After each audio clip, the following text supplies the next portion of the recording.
My talk is about the intermediate Jacobian obstruction to rationality over non-closed fields. And we have discussed it over the complex numbers. But now we will discuss it over arbitrary fields. But I want to mention that we are always assuming that the field has characteristic 0. And often this is not really necessary. Often there are different conditions, like characteristic is not 2, or the field has to be a perfect field, but I don't want to remember all of these conditions for each individual statement. So instead, I'm just assuming that the characteristic is 0. Hi Daniel. So why would we care about varieties over non-closed fields, and why would we care about rationality problems over non-closed fields? One of the reasons is that if we start with an algebraic variety over an algebraically closed field and we apply the minimal model program, then eventually we expect to end up with a Murray fiber space. And we are actually interested in this Fano fibration, and rationality in families is deeply connected to the problem of rationality over non-closed fields, essentially because you can look at the generic fiber, which will be a fiber over the function field of x prime prime. And that will be a Fano threefold defined over a non-closed field. Another reason we care about rationality is that we obtain more examples. The examples of Fano threefolds for which over non-closed fields, for which, for instance, the intermediate Jacobian could be one-dimensional. And then the Fano threefold, it becomes the intermediate Jacobian obstructions become sort of weaker. And these more examples give us more information about what exactly makes a variety rational or non-rational. Another reason is that if you're working with a variety over the complex numbers, you have a lot of things in this variety. You have a lot of curves, you have a lot of geometric constructions. If you descend to any non-closed field, usually it will only be the things which are canonically true, which will remain true over any field. So if you're looking at varieties over non-closed fields, you can sort of try to get some kind of intuition of which things were actually canonically true. So first, let me give a baby example. Let x be v of x squared plus y squared plus c squared minus w squared. That's the same as v of w plus z times w minus c plus minus x plus iy times x minus iy, and it lies inside, say, the p3 over the rational numbers. This is a quadric inside real. This is a quadric x inside the rational numbers, and if you base change defined over the rational numbers, and if you base change to the what? This is the equation over the complex after base change. It will have this form. This is in parentheses. I write it in this form because it makes it easier to see why after base change to the complex numbers any quadric is p1 times p1. This description makes it easier to see that the Galois group interchanges the two p1 factors. So this will be a quadric in p3 with pk rank 1.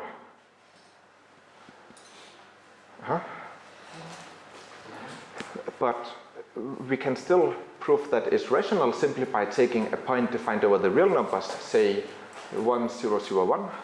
And then we can project through this point, and we can project to P2. And this construction still works. So this is just a baby example.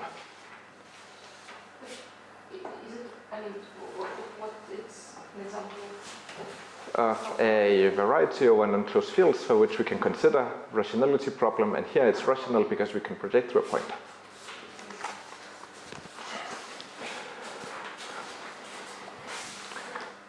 And the goal of the talk is to develop the method of intermediate Jacobians over arbitrary fields. So let us first try to understand what properties of the intermediate Jacobians over the complex numbers which might be possible to generalize. So for now we're just trying to describe the intermediate Jacobian over the complex numbers. And recall that the intermediate Jacobian of x is defined as the quotient of this vector space f2 of h3. Let's just say that x is a threefold. Then it's f2 of h3 of xc, this vector space quotiented by this lattice here. So this construction is possible over complex numbers. It's this Hodge filtration. But it's not really important. The important thing is that this construction makes sense over the complex numbers. But we can look at, we have classes of curves, this guy here, which is defined as the formal sums of curves. So yi is a curve in x. And then we have chow 2 of x, which is defined as set 2 of x quotiented by Coefficients are positive, right? what? Coefficients are positive. No, no. I see it. Okay. No, that's effective. We're taking the quotient by rationally trivial cycles. Do you remember this? I think so. Then we also have. Кто помнит, что такое рациональный квадрат?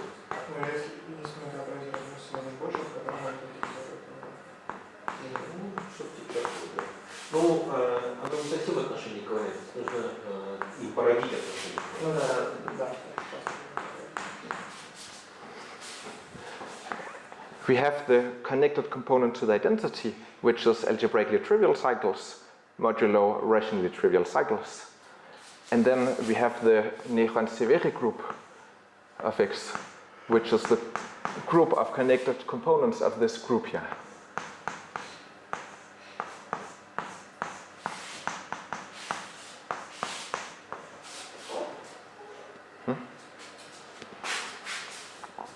And yeah, I have planned, so I will use this blackboard for everything over C.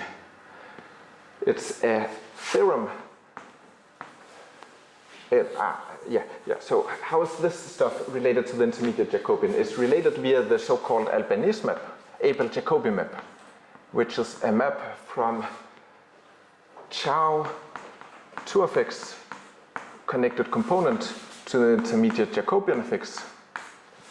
And essentially it takes a cycle represented by curve y and maps it to, so we are taking cohomology, so it's sort of a dual and a cycle with boundary y. This is not that important. The important thing is that this is a complex geometry construction which a priori cannot be generalized. But it's a theorem that when x is rationally connected, this is an isomorphism. And I forgot, this is a theorem by Bloch and Srinivas in 85. Could you explain one more time what means connected component? What is Z2 algebra? Yeah. So algebraically trivial cycles, we say that two curves are algebraically trivial if they can be moved from one curve to another curve via a family. So let me give an example. Take P3 and blow up a smooth genus 1 curve inside P3. Then you have a map to P3 here, and you have gamma here. And if you look at a fiber over a point in this genus 1 curve, you're going to get a line. And if you take the fiber over two different points on this curve, it will be two different lines, and they will not be rationally connected. You cannot like move them to each other via a rational curve, but you can move them. They can. You have a family which parametrizes from one of the curves to another curve, which is parametrized by gamma. So they are algebraically equivalent. Okay, let's consider a simple example. Let's see the curve of genus, say, 1, and consider C times P1. C times 2. Then all the fibers of the projection onto the second factor on P1 are linearly equivalent, just by definition. These are fibers of the projection or racially equivalent distribution by definition. And the fibers of the second projection are algebraically equivalent because here is the family of which they are the fibers, but they are not rationally equivalent because this family is not covered by rational property. Ну, я же все равно скорее плюс очень строгое определение там, Нужно проводить ими, например, да. отношение эквивалентности и понятно, что это возможно не отношение. Нет, тут точно по определению было сказано очень четко, это минимальное отношение эквивалентности, да, еще такое отношение, да, что два цикла называются алгебраически эквивалентными, если существует такое семейство с базой кривая, такое, что ну, как бы из стрелочку сделать наше многообразие, что образ одного слоя один цикл, другого слоя другой цикл. Так можно определять тоже. Можно. Ну, да, есть, что я сказал, как неэффективный цикл, да? Ну, надо подумать, что значит неэффективный цикл. Ну, примерно так же все это все равно делается. А рациональное то же самое, только база рациональная. Замечание, если мы говорим про дивизоры, то рациональная эквивалентность хорошо известна нам, имеет эквивалентность. Okay. So it was proven by Bloch and Srinivas in '85 that if X is rationally connected, and we're looking at the final threefolds and they're all rationally connected, then it implies that this able Jacobi map from this Chow group to the intermediate Jacobian is in fact an isomorphism. And this is theorem 1. But at the moment we have no prioritization. Right.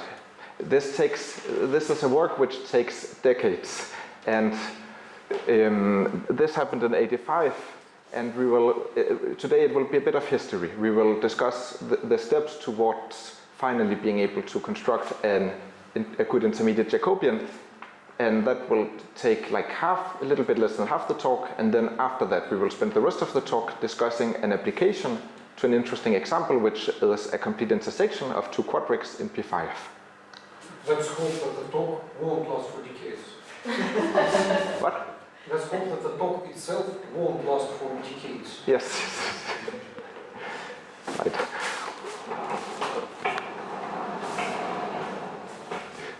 So we take on faith the fact that the Chow group has a structure of an algebraic variety. no, it doesn't. It has the structure of a group.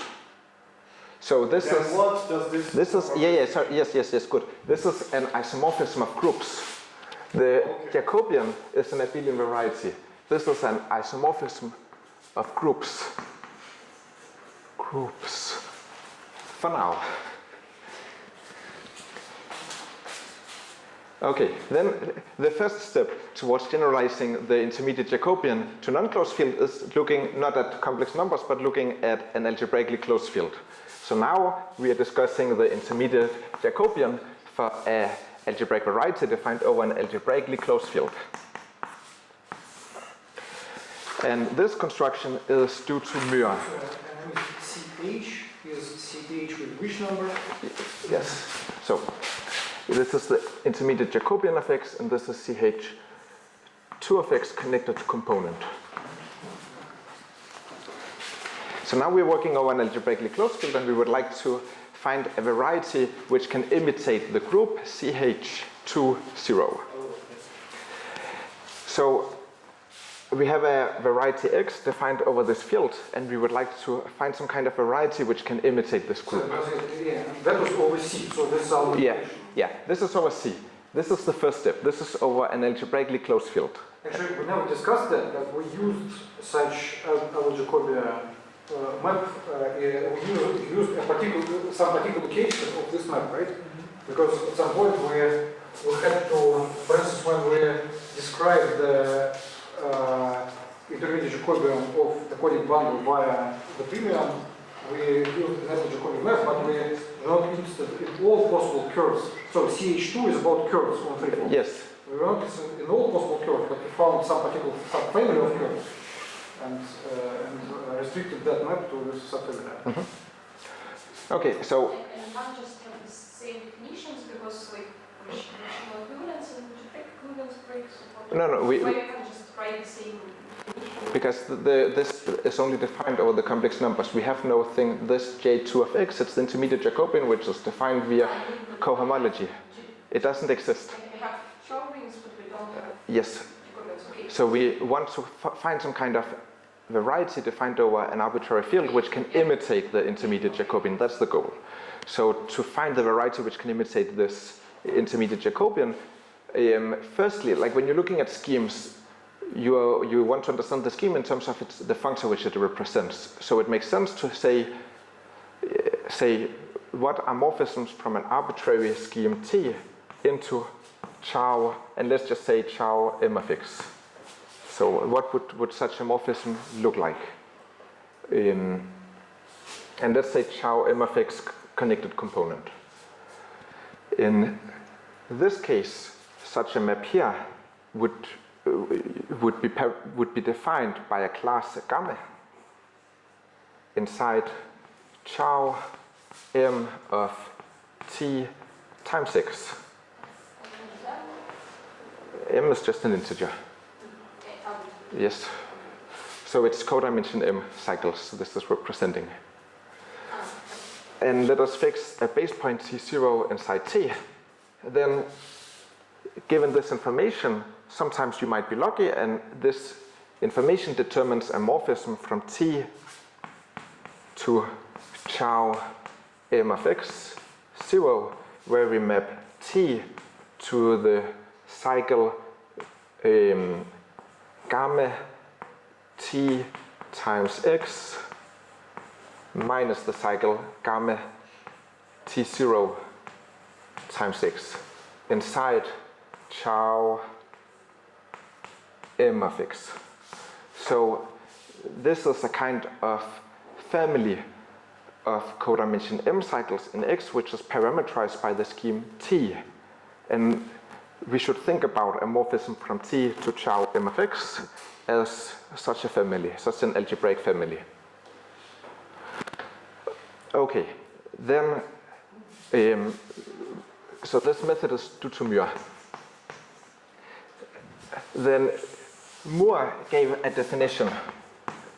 Can you see here? Would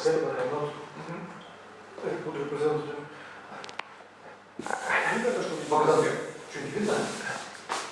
Okay.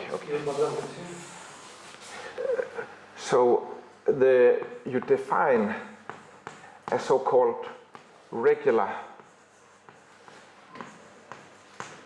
homomorphism. Homomorphism from Chow M of x 0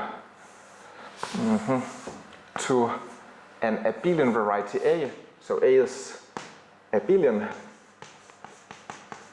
So this is a homomorphism of groups, and we call such a homomorphism regular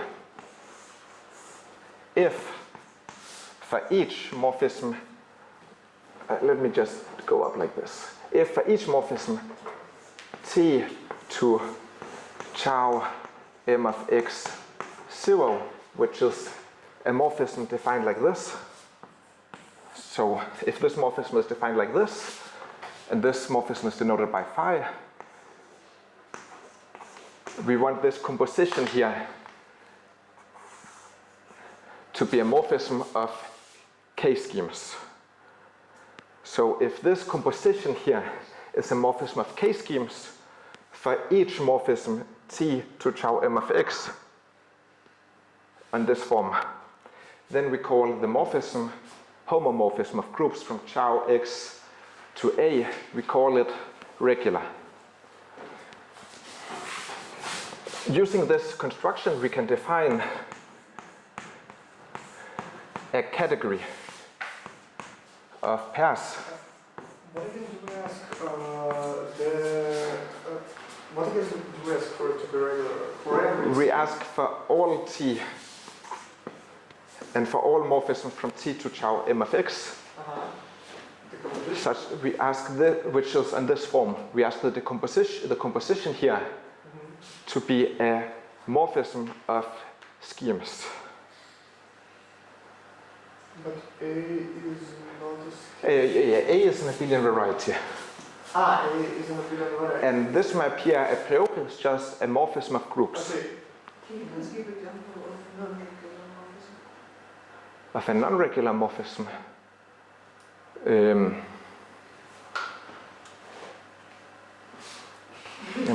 Of groups, so yes, I think so. Maybe exponential from the multiplicative group to the additive group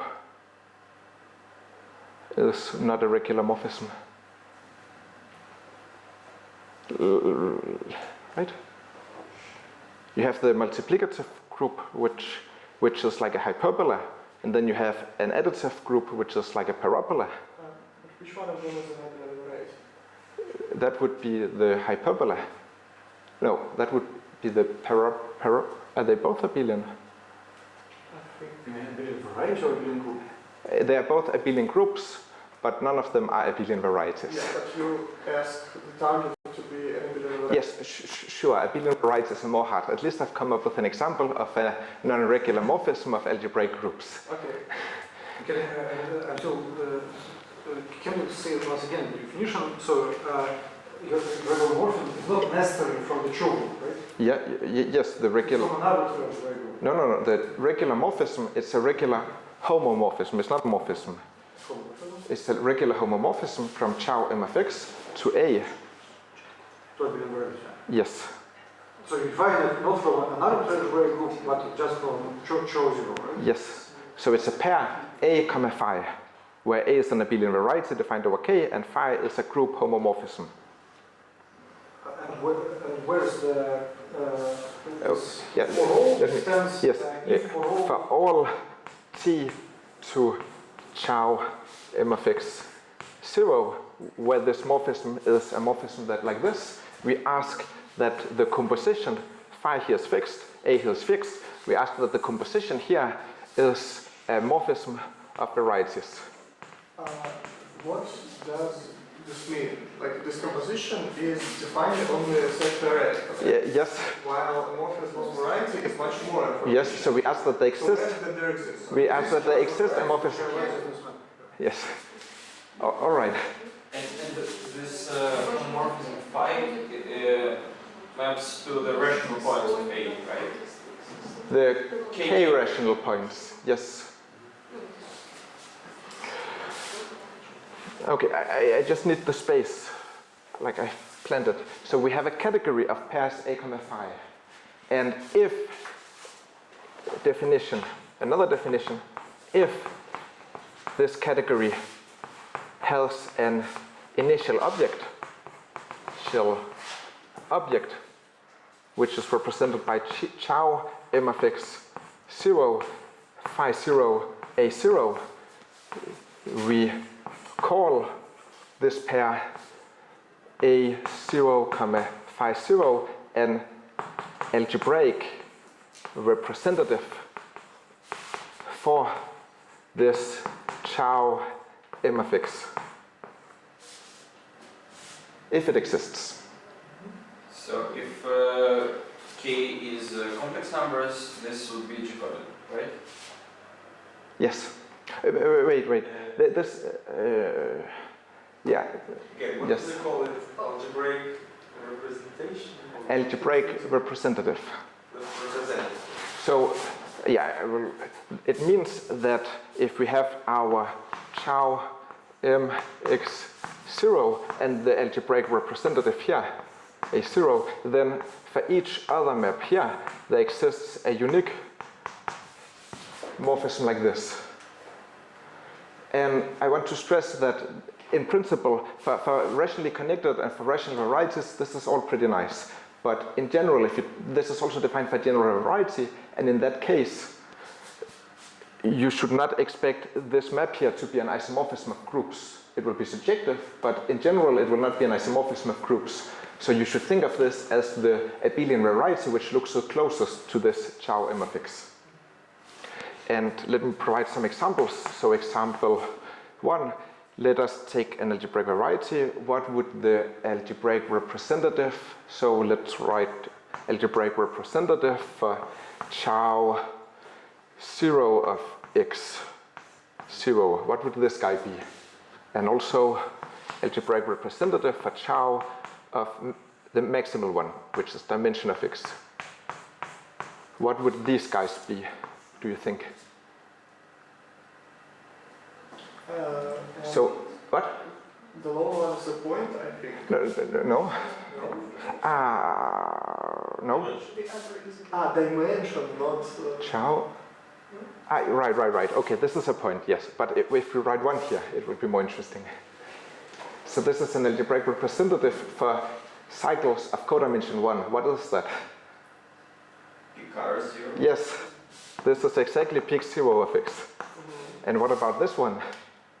It's an algebraic representative of the abelian variety, which looks the closest to... This is X. Yes? No, because it should be an abelian variety. No. Yes, it's the so-called Albanese variety of x. And if you haven't seen this, you can take it as a definition. It's the abelian variety such that there's a morphism from x to this abelian variety, which is universal among such maps. Wait a second, I think I'm confused in the indices. What is Cho 1? Just Dimension 1. Huh? Cycles of dimension 1. Okay, so then probably something is wrong on that blackboard. Since we write Cho 2, we define through curves. Curves are threefold. And you remember that typical Abel-Jacobi Okay. is a family of Yes, curves, yes. leading us out I messed up the dimension and codimension. Everything is fine. and Cho in X is just a point, so to say. Okay, so now we've almost finished the story of algebraically closed fields. This happened in 85. So theorem 2 is by Moore. Muir, maybe. It says that there exists an algebraic representative for chow 2 of x. We don't know that it's a principally polarized variety, we just know that it's an abelian variety. And this was proven in 85. And I don't know if Srinivas and Bloch were before or who were first, but another theorem around the same time by Bloch and Srinivas. So this theorem is very connected to that theorem we discussed before. This theorem states that okay, I need a bit of more space. For theorem 2, what exactly is X? What properties does it have? It should be smooth, I think. Yes, smooth. And usually we don't ask any special conditions for x. I mean, It depends on the theorem. So in this theorem, we need x to be rationally connected. So this is by the same people, Bloch and Srinivas, 85. If x is rationally connected, then this map here, phi 0, from chow 2 of x to this representative algebraic, let's just write algebraic representative, which Muir defined. This homomorphism is a group isomorphism, so this is an isomorphism of groups. If x is rationally connected. So this was in 85, and then a lot of people, yes, that's when it was published at least.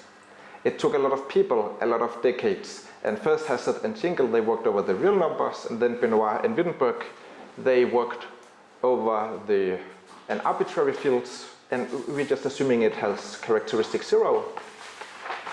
And they finally proved, which board should I erase?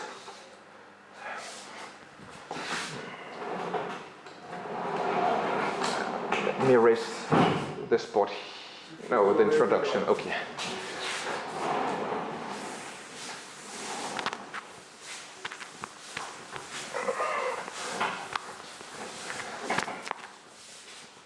So again, what does the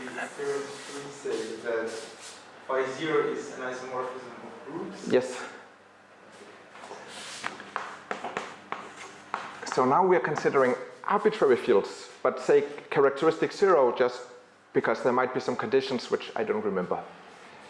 Then the main theorem, and we are not going to discuss the proof, we're just going to discuss the statement because this took decades.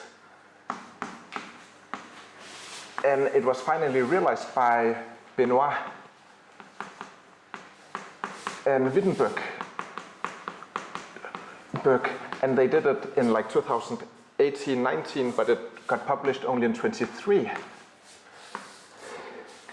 And their result is that if x is a variety over k, and we look at x after base change to an algebraic closure, if this guy here is rational, and remember that we need these intermediate Jacobians for obstructions to rationality, so it's okay to restrict our focus to the varieties over non-closed fields which become rational after a base change to an algebraic closure.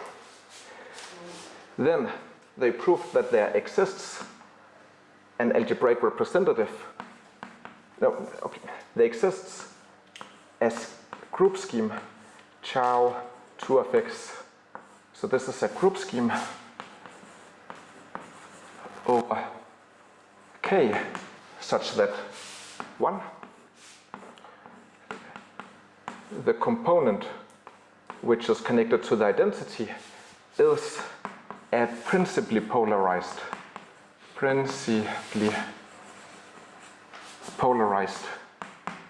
abelian variety over k. So this is very strong. Principally polarized over an arbitrary field means that there exists an isomorphism between this abelian variety and its dual abelian variety over the non-closed field, and that this isomorphism after base change to an algebraic closure becomes the same kind of isomorphism which is for principally polarized abelian varieties, like induced by an ample line bundle. The next statement they said is that 2. There exists a morphism from Chow 2 of x. Okay, I should say that this is a threefold. Chow underlined means representative here. Yes, so it's a group scheme. Chow 2 of x, this is just a group. No, it's not yet representative. It's just. Yeah. It's just a group scheme. It tells you that there exists a group scheme, a scheme structure on the Chow group, right? Mm-hmm. Yes, it's not exactly the same which Muir defined. It's a theorem that it is the same, but that's a separate theorem. But it's true. Yes. It's like previous theorems worked over Closed fields. Yes, so this group scheme they have defined after base change to an algebraic closure becomes the same as the one Muir defined. But Muir's construction only works for closed fields. So there exists an isomorphism of groups. Chow 2 of x after base change to k prime, which is Galois invariant. This is the best way to formulate the statement that this is like a representative over an enclosed field.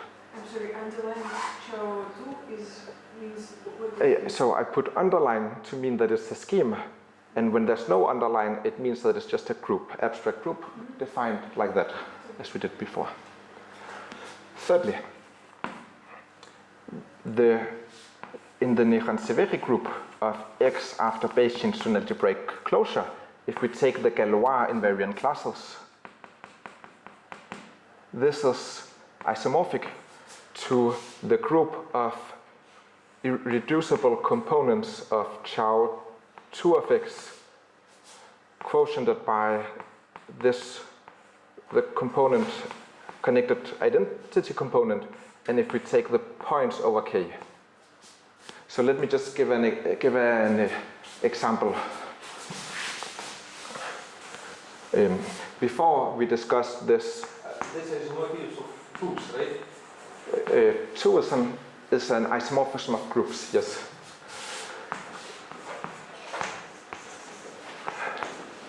So for instance, if we take a line, it's not going to be Galois invariant, because if we take a line of degree 1, 0, the Galois group will map it to a line of degree 0, 1. So it's not Galois invariant. But which kind of curves would be Galois invariant? Symmetric with respect to the diagonal. Yeah, so for instance, conics, divisors of degree 1, 1. That would be a Galois invariant component. And such a component corresponds to an irreducible component of this Chow-2 of x over the non-closed field. So essentially this Chow-2 of x, it's a scheme over the non-closed field and it has a lot of components.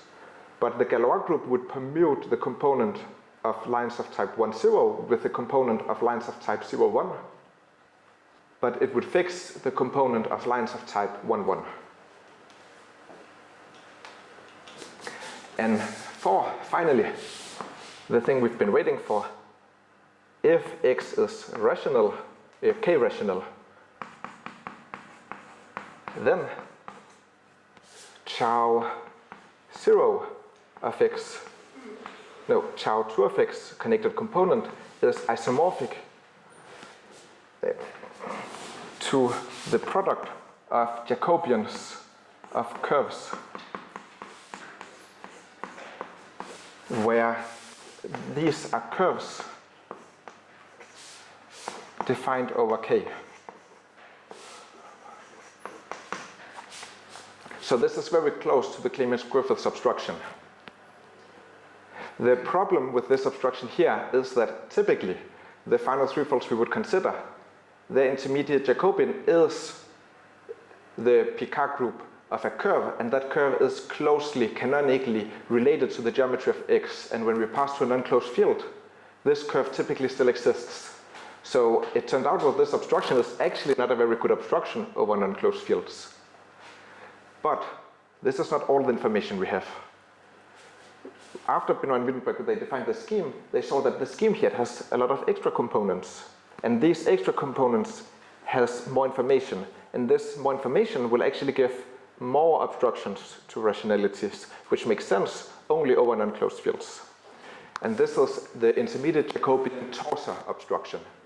And to explain this, Jacobian over a closed field, we define like a representative of Picard field or something like that.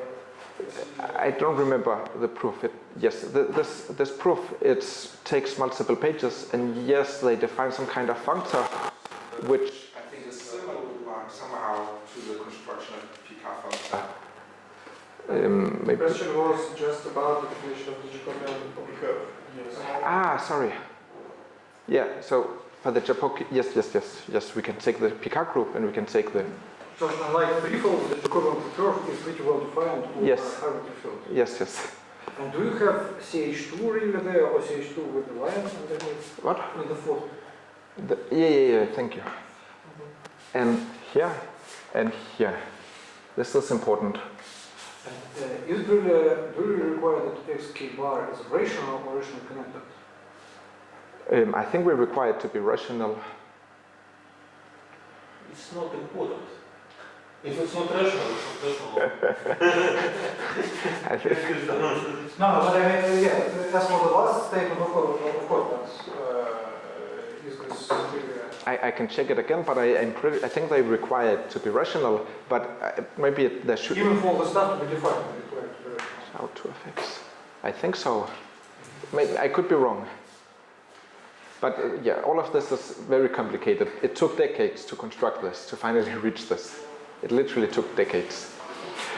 So to understand the torsa obstruction, I would like to give a brief introduction to torsas, although many of you probably know what a torsa is, but... But actually, connectivity is the... What? This is the property which we define over a mark. What? Конституция. Воспросили как пункт 4. Воспросили как пункт 4. Нет, я хотел про... Если сложить пункту 4... В самом начале, да? Если сложить пункту 4, то нет никакой группы.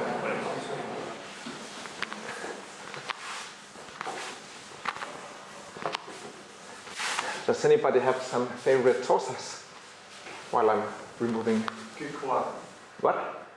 Pick one. Any other? What? You're going to present your favorite. Yes.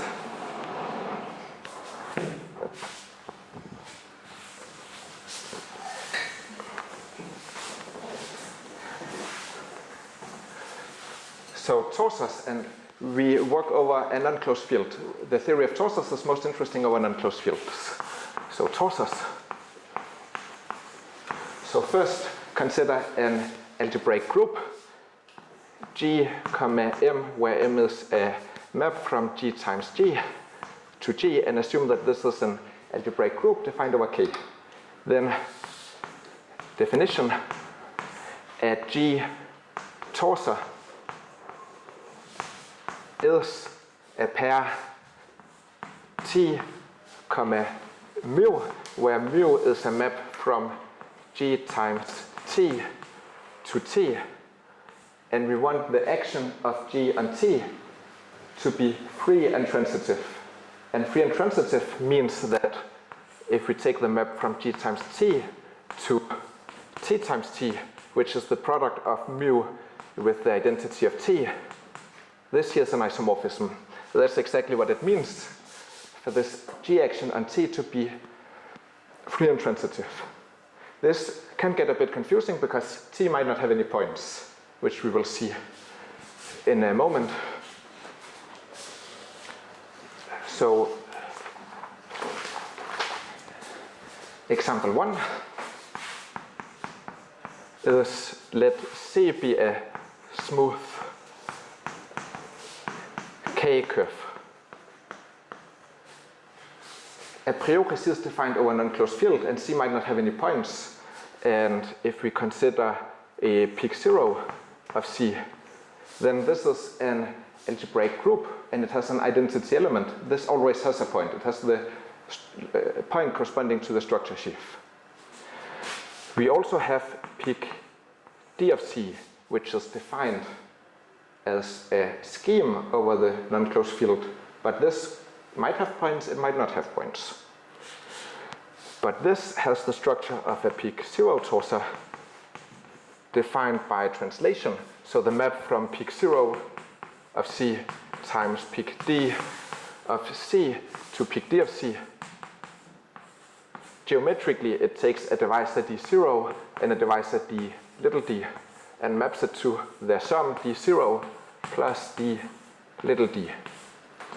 And this action is free and transitive, which makes peak D at peak 0 torsor for each integer d. Another example of a torsor.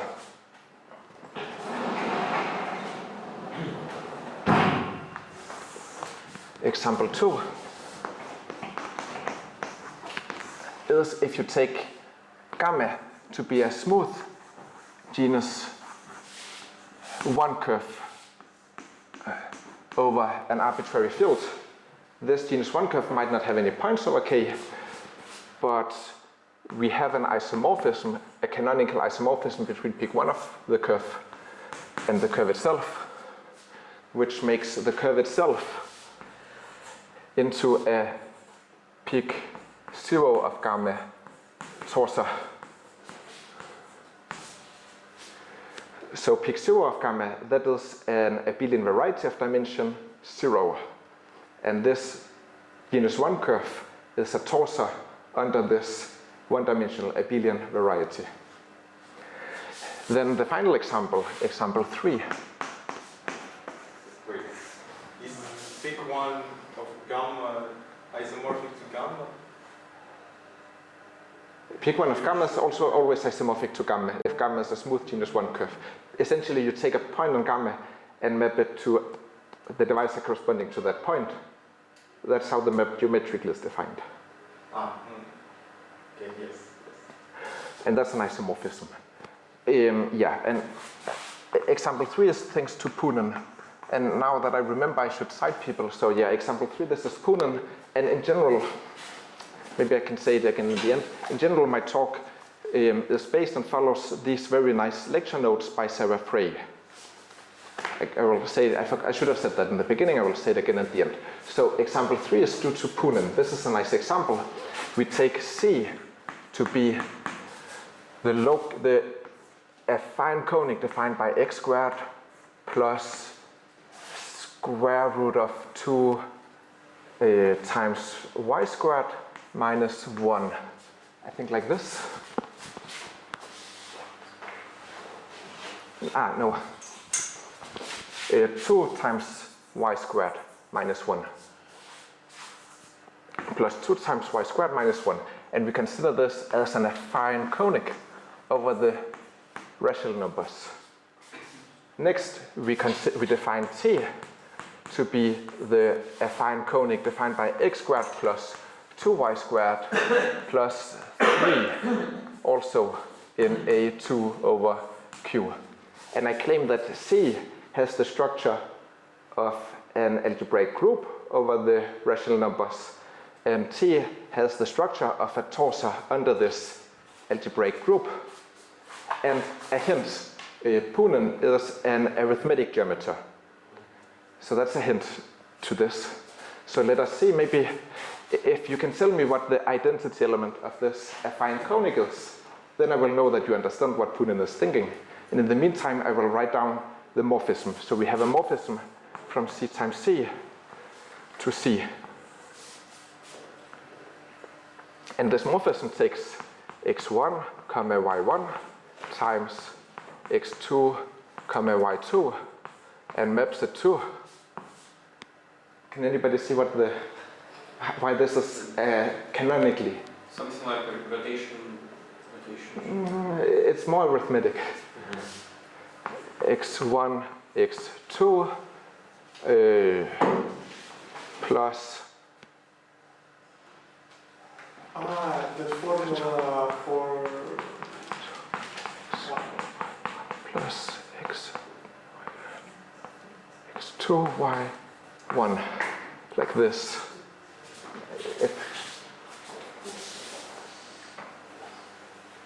Right, minus here, of course. And actually the map from C times T to T is defined exactly the same way. So where does this random map come from? It comes from considering the field extension of Q by square root of minus 2. And then considering elements of this field as a number in the form x plus y times square root of minus 2. And then this equation here is just the norm for this field. And if you're multiplying two elements with norm 1, it will still have norm 1. So the locus of points in this conic, affine conic, is the locus of points in this number field with norm 1. And the locus points with any norm on points of norm 1, then you get points of so you can make yes. And this gives a family of torsors parametrized by Q, and it has the structure of an abelian group in the Weil-Chatelet group by multiplication. Because if you multiply one norm with another norm, you will get the product of the norms. So this is a nice example of a torsor. So the identity element is 1, 0, yes, right? Mm-hmm, yes. You do plus 3 to have like empty without points, something correct? It's over Q. This has no points. So it has no points? Yeah, but it has no points. Yeah, I'm just asking why you choose constant 3, not like 10. It could be 17. It doesn't matter. Yes, as Shramova said, we have a lot of torsors. We have a torsors for Okay, each. so it's not some specific to No. Because it's always good to have torsor without points, because if torsor has a point, then there is a non-dimensional. Yeah, we will discuss. So, if we fix an abelian variety, a abelian variety, then there is the so-called Weil-Chatelet group of A, which formally can be defined as the first Galois cohomology of, but we will define it as classes of A torsors up to isomorphisms. And by isomorphism, I mean an isomorphism of the torsors which is equivariant with respect to the action by A. And this is a group, and the group operation is defined as follows. Take two torsors, T1 and T2. Then T1 plus T2. Can you say again why it's WC? Why it's called WC? Weil-Chatelet. We define the sum of these two torsors to be the class represented by the torsor T1 times T2 quotiented by A, where the action of A and T1 is the action we already have, and the action of A and T2 is the inverse action. In other words, if we take A inside A, then it acts on T1 times T2 by mapping it to T1 plus A times T2 minus A. This is the Weil-Chatelet group, and we will need lemma 4, which says that if we take C to be a smooth curve over the field K, then we have peak 0 of C. This is an abelian variety over the non-closed field K. In this case, let us look at the Weil-Chatelet group of this abelian variety. We have one, that the class of peak 0 itself, so this is more or less obvious because it's itself. This is trivial. This is an abelian variety always acts on itself and is always the identity in the Weil-Chatelet group. But more interestingly, we have that for any torsor, that torsor is trivial in this group if and only if, as an algebraic variety over K, it has a point, which happens if and only if this T is isomorphic to peak 0 of C. And finally, we have that D times the class of peak 1 of C is equal, inside the Weil-Chatelet group, is equal to the class of Probability is 0 if it has. Yeah, everything is fine. yes. And if we take peak D and we take peak D prime, the sum of their classes is equivalent to peak D plus D prime in this Weil-Chatelet group.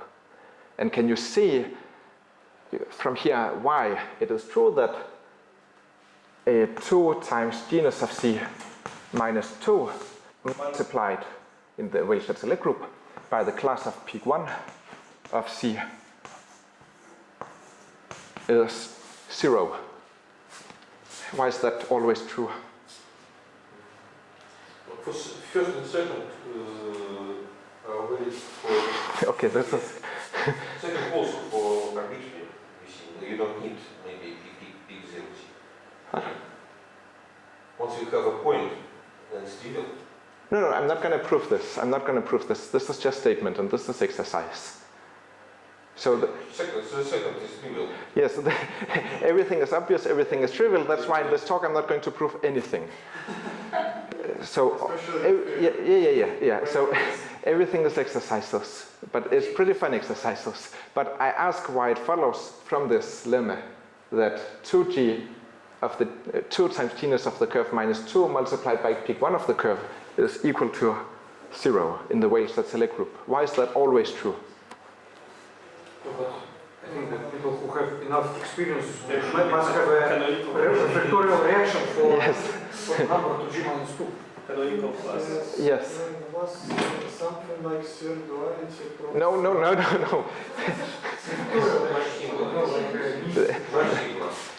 By property 3, this product here is the same as peak 2g minus 2 of C, and peak 2g minus 2 of C has a canonical point, the canonical divisor.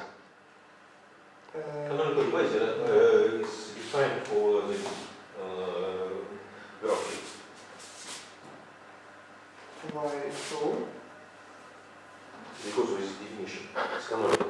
No, it's not divisor, it's a divisor class. Everything which is canonically true over an algebraic It's not class. possible that there is no physical divisor like with all point. Well, it's not possible. There's always a physical divisor, but it doesn't matter in our case because the points there are canonical divisor classes. The points on the peak D, right? Mm-hmm. And the divisor class is point prime. Then you can remember that actually H0 is a vector space, and the vector space always has. Actually, isn't it obvious that if we have a differential form over a field of maximum degree, then its divisor is over that field?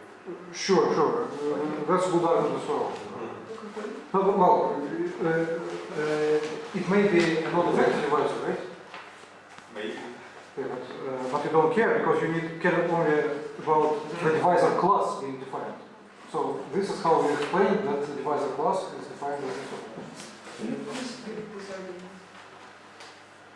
What? What was the argument? Just write down the differential form. Why? Racial differential form.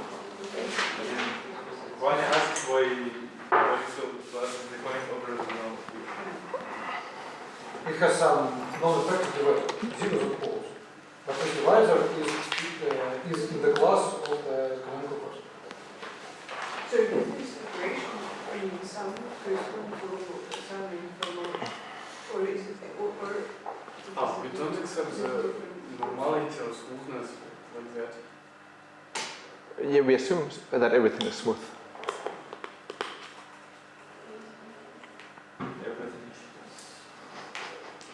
Okay, so now we are able to formulate the most important part of Benoit and Wittenberg's theorem, part 5. It states that if x is k-rational, and I'm formulating a slightly simpler version than their full theorem, again following some phrase notes actually. If x is k-rational and if there exists a curve C such that this scheme here, tau 2 of x, as a scheme is isomorphic to peak 0 of this smooth curve, and if C is a smooth curve of genus at least 2. And this actually happens often, because with these threefolds often the curve here is canonically identified with the geometry of the threefold. If this happens, then for all classes alpha inside the Galois invariant Nihon-Severi group of X,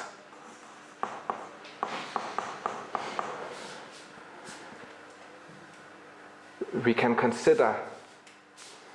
So this here is a group scheme.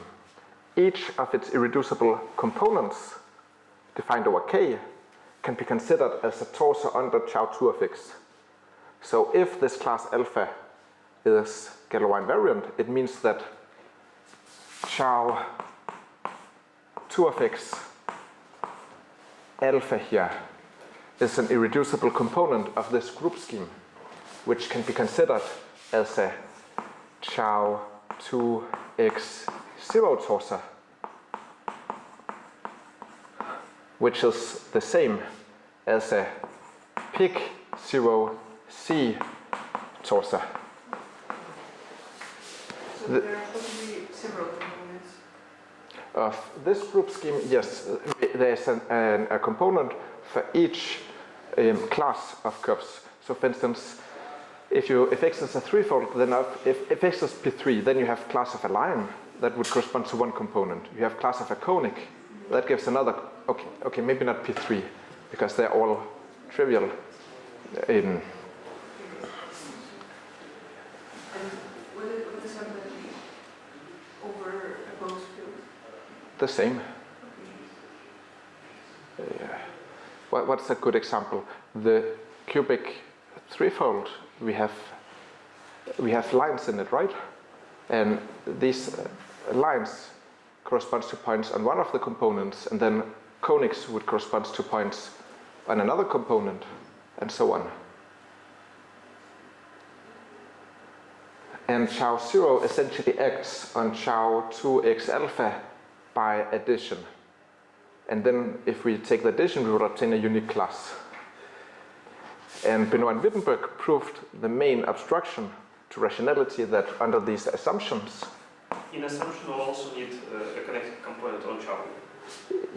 Yeah, I mean, we take alpha. We should write in the second row connected component here. No, but we have this here. Number 3 here. The Galois invariant classes in NS2 of x are in bijection canonically with the k points of chow 2 of x quotient by chow 2x0, and this is exactly the group of irreducible components over k. So that's why we do have a component over k. Yeah, clear, but I mean just we need to write circle in the second row here. In the second row. Thank you. Sorry, thank you. Yes. Okay, Benoit and Wittenberg said that there exists an integer d such that as a torser, this chow 2 of x alpha is isomorphic to the torser. Pick, or we can just say equivalent. It doesn't, equivalent as a torser. It's equivalent to pick d of c.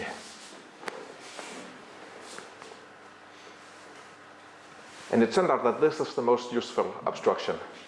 And now we will spend the rest of the talk discussing how this applies to a smooth complete intersection of two quadrics in P5. And that requires us to actually look at the geometry of such a threefold. And we will look at the geometry both over K bar, over an algebraic closure, and over an unclosed field to see what do we have over K bar and what do we have over K. Actually, we could do everything over K, but we're going to look at lines, and all the arguments work over any field, but it will be less confusing if we pretend that these lines actually exist.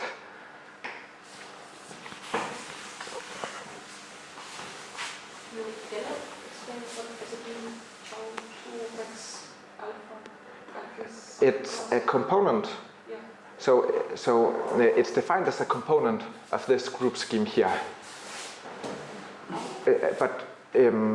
So the construction is very complicated, but you should think about the points on this chow 2 of x alpha. So for instance, take x to be a cubic threefold. Then we have.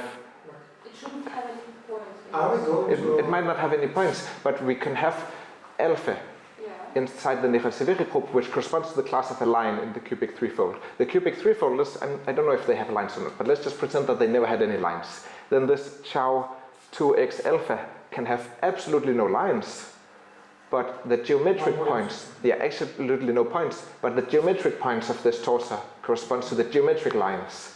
So it's like you have a Hilbert scheme you have Hilbert schemes, and the Hilbert schemes can have no points. But if you have a Severi power variety, a two-dimensional Severi power variety, you have a Hilbert scheme of lines in it. Yeah. The Hilbert scheme can have no points, but the Hilbert scheme is still defined. The Hilbert scheme. What is the definition? The definition is complicated. The definition is a theorem.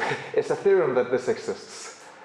Yeah, so but the alpha is the same. You say that we want to use it. How we can use it if you don't understand what is it? We know that it satisfies a kind of universal property if we know that it exists over a non-closed field, and we can construct a morphism. So essentially what we're going to do is we're going to look at Hilbert scheme of lines in our threefold, then we're sort of we're going to construct a map to this chow alpha of x, which takes a line which doesn't exist to a point which doesn't exist, and then we're going to show that after base change to the algebraic closure, it's going to be an isomorphism. So we understand all the things over algebraically closed fields. What is the correspondence? This is the same as here. It's the same as this guy. What is this? Is roughly speaking divisors of gеometry, which are algebraically equivalent to defaults. So these are classes which are algebraically equivalent to this code. Yeah. You fix numerical class, but is it algebraic? You fix this, and you consider all these cycles which are algebraically equivalent to this. Alpha No, it's is alpha is D. But The intention is alpha and D. Yes. This also. Chu always goes with alpha, Picard always goes with D. Okay, great. Now it makes sense. And Yeah. one of them is arbitrary, another exists for this chosen Yeah. So it's just how when everybody's talking at the same time.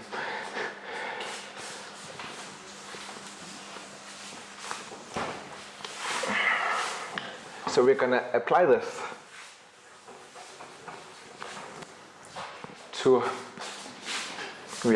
this to x, which is a complete intersection of a quadric Q0 intersected with a quadric Q1 inside P5, and say over an arbitrary field. And we will spend a lot of time understanding the geometry so that we have at least some understanding of these. Why are you shaking your head? I'm just don't understand what do you want to do? Now we have to consider You have some like black box. Yes, that this you is- know that this black box is the same as this black box. And no, this is not a black box. This is the black box. So We want to what? we have seen all of this over algebraically closed fields. Over non-closed fields, existence is very hard to prove. But once we have existence, it's the same as the Picard group. How do we prove the existence of the Picard group? It's difficult. How do we prove existence of a Hilbert scheme? It's difficult. Algebraic geometry is difficult. Existence of all these things which we work with all of the time is very, very difficult. And it took very clever people a lot of time to prove that these things exist. But then when we have them, it's not a problem to work with them. We use Hilbert schemes all of the time So the plan without... is that you will like look at something picture over the closed field and then say that because we have this theorem, we can like move to the non-closed field. No, the plan is that we believe in this theorem 5, Yeah. and then we can apply it in an example which is Alex is going to tell us about, right? Yes. In theorem 5 we have like big black box which we don't know. Which It's also a big... Yeah. Yes. Existence of Hilbert schemes is also a big black box. Existence of Picard schemes is also a big black box. All of these things are big black boxes. But I think maybe Sasha is skeptical about how would we be able to show that something which is just a black box is not isomorphic to a PT of a curve. Yes, I see. But you need to be patient. Okay. With some magic we will be able to do this, right? Yes, we can continue. So let X be a complete intersection, a smooth complete intersection of two quadrics. Then, so actually this is theorem main point 5. Theorem 5 is the following. Theorem 5 is that X is rational if and only if X contains a line over K. Okay, just to as a warming up, who can prove half of this theorem? Probably project for a line something. Yeah, exactly. So why can I prove half? Okay, wait. He hasn't proven anything. Proof. Blow up the line. No, you don't need to prove. Yeah, sure, we can project from it. We can project from, so we have this X, which lies inside P5, and we can project through the line, and we get P3. Okay, why is this rational map a birational map? It needs to be checked more carefully, I know. No, but This is obvious. Go Why? I don't think so. Okay, if the field was It's a very close. dominant map and we can if the field is algebraically closed, it's wonderful because I can check it's a bijection, it's a proper morphism, and what else? This is not why you're just saying words. All of you are just saying words. Why is this map birational? Because we can go to the algebraic. No, this is just words. Okay, what and the algebraic closure? Then below the whole picture, And then what is the picture? we have a. Describe the fibers of this map. Yeah, over the algebraic closure, there. Why do you want to pass the? You're just saying words, all of you. Why is this map birational? We have to describe the Isn't it fibers. just a blow up of the last? So again, there should be an open set where it's an isometry. Here is describing the fibers, Alex. Again, What's the fiber? How was the map points? So people already started to suspect Okay. that fibers are just points. or- Okay, why are the fibers just points? I mean, how was the map defined initially? What was the initial?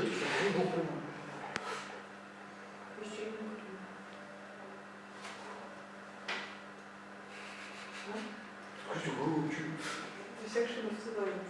Yes. Pick a point here.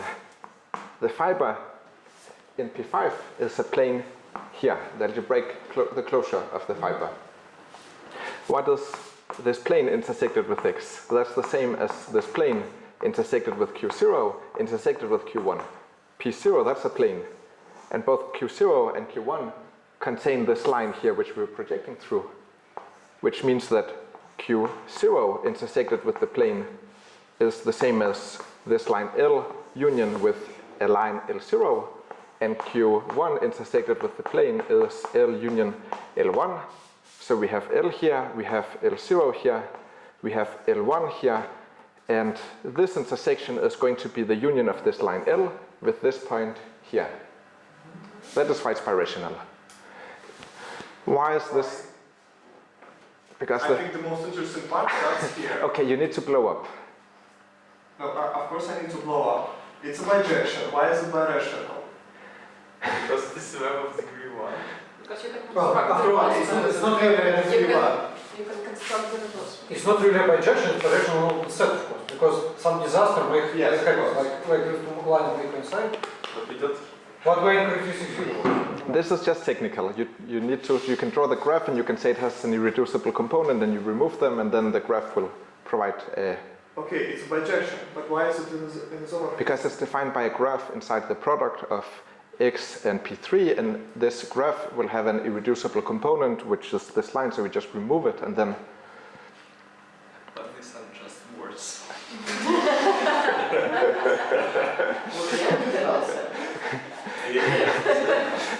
Okay, Okay, just I will just continue obviously. with more words. Why is this always rational over any algebraically closed field? So why will X always contain a line if we are over an algebraically closed field? I can say words about computing dimensions in Yes, sorry. because when Wait. Yes. Okay, you can do that, and you can find the dimension, sure. But it's actually, okay. Yeah, there's a lot of ways you can do this. That would work. Alternatively, you can take a section once and find that it's a section of two quadrants in P4, and we know pretty much about it. Yeah, what is that intersection? Yeah, if we take X and we intersect with the hyperplane inside P5, we obtain a complete intersection of two quadrics in P4. What is that?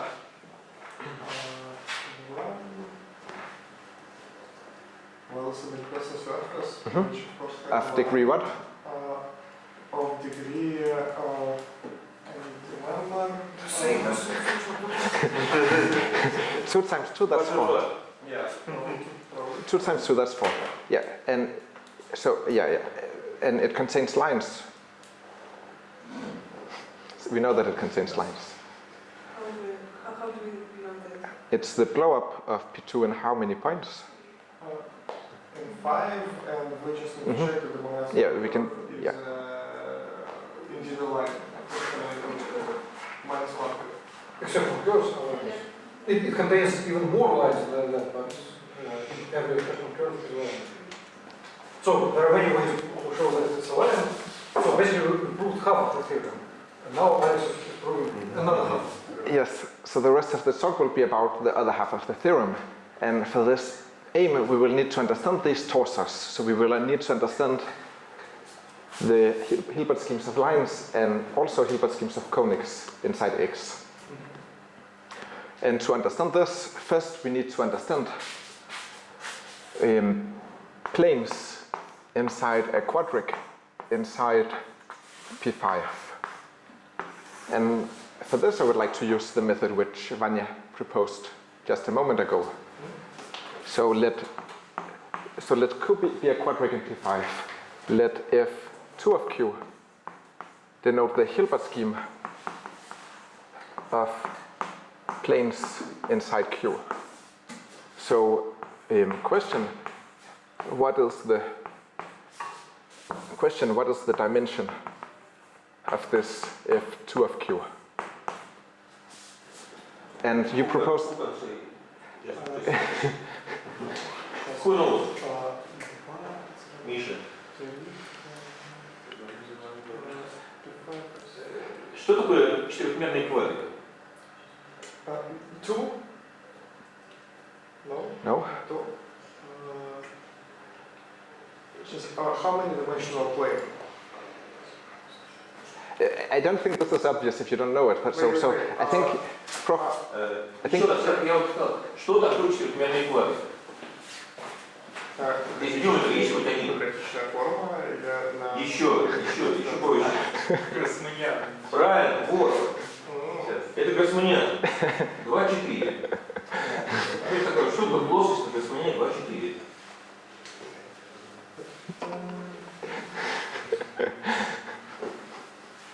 Плоскость сколькимерная? Сейчас, я все-таки... Двумерный.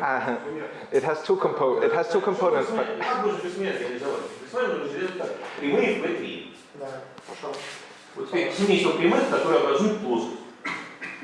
Плоскость. Ну, на самом деле два типа, но это не должно смущать, потому что они почти одинаковые. Ну, видимо, проходящие через точку, лежащую на плоскости. Вот, два типа. Не-не-не. Опять и И лежащие в одной плоскости. Вот. Теперь размерности. Ну, точек у нас всего по 3 целых, так что Да. примерно получается. Этих тоже они плоские. Зачем? Да. Более того, они принадлежат и то P3, и другой P3. Ну да. P3. Вот. so now we've done all of this, which I will still insist on P3 union P3 dual. So it's three-dimensional. I still want to spend 5-10 minutes on understanding this from another point of view because it will actually be useful for our purpose. But it's good to see this from two different points of view. So another way we could understand this, the dimension of the Hilbert scheme of the Hilbert scheme of planes in a quadric would be to consider the so-called incidence variety, which consists of pairs of points P, P inside the quadric times the Hilbert scheme of planes, such that the point lies inside the plane, which lies inside the quadric. Then we have Q, the projection from this incidence variety to F2 of Q, and we have the projection to Q. And what are the fibers of this map here? Q times what? This is incidence variety, so it's pairs of points on the quadric and planes through the point on the. It's line. No, I mean it's points on a plane. If we fix a point here, the fiber will be the set of points on that plane. What fiber do you want to get? The fibers of this map here. So this is a P2 bundle. Okay, what about the fibers of this map? To understand the fibers of this map, we need to understand. They should be conics. No, it will be the set of planes through a fixed point on the quadric. And the way to do this is that let us fix a point x here. So we have a point x here, then we're looking at the tangent space to the quadric in this point, and we're intersecting this tangent space with the quadric. So this tangent space, it's 4-dimensional, and this intersection will be the cone over P1 times P1. And a plane through the line is in bijection with a line inside this P1 times P1. Because once you have a line inside this P1 times P1, that line, together with x, the vertex of this cone, will span a plane which is contained inside the quadric. So what are the fibers of this map? The fibers of this map are just the Hilbert scheme of lines inside the fiber, inside this quadric here. So this P1 times P1. And the Hilbert scheme of lines, what is the Hilbert scheme of lines in P1 times P1? And disjoint union of two P1s. Yes. So we have P1 here, disjoint union, P1 here. And this Q here is 4-dimensional, which means that this here has dimension 5, and the fibers have dimension 2, which means that this here has dimension 3. And you can also see why we get exactly 2 components of the Hilbert scheme. That's because the fibers here have 2 components. And it probably doesn't follow immediately. it doesn't follow immediately why there couldn't be some action which interchanges those fibers, but it can be proven that way. Okay, what would happen if Q was a singular quadric in P5? What would the fibers here look like? So if Q was a singular quadric, how would that change our picture? What would this intersection with the tangent space look like? So can you please repeat there, how did you repeat the fibers with the The planes through the point are in bijection with the lines inside this quadric, because the intersection between the tangent space to the quadric in X is a cone over P1 times P1. And if we have every plane, bicycle plane, is contained in the tangent space to the quadric of this plane. You have a plane containing a quadric and passing through a plane. Then it's contained in the tangent space at this plane. And it's also contained in the quadric. So let's describe the intersection of the quadric with its tangent space. It's a quadric once again because it's a hyperplane section. It's a single plane. Because the intersection of the tangent space is the thing which intersects our variety by a single section, right? At the point where it's tangent. And now, what's a single quadric? It's a cone. You see it has a cone, right? Of dimension how much? Our initial quadric was 4-dimensional. 3-dimensional. 3-dimensional cone is a cone over 2-dimensional quadric. And how does the plane lie there? It passes through a vertex and it intersects the base by a line. So it's a cone over some line over the base. But it sits in a cone and passes through a vertex. So it itself is a cone over something. Но можно пересечь сечением как по этому конусу каким-нибудь. Вот когда сидит, как в этом конусе, проходит через вершину. Все, что в конусе проходит через вершину, само все в конусе. Над чем? Ну, вот тут прямой какой-то, который там идет в базе всей. То есть плоскостей, проходящих через эту точку, столько же, сколько прямых на базе конуса.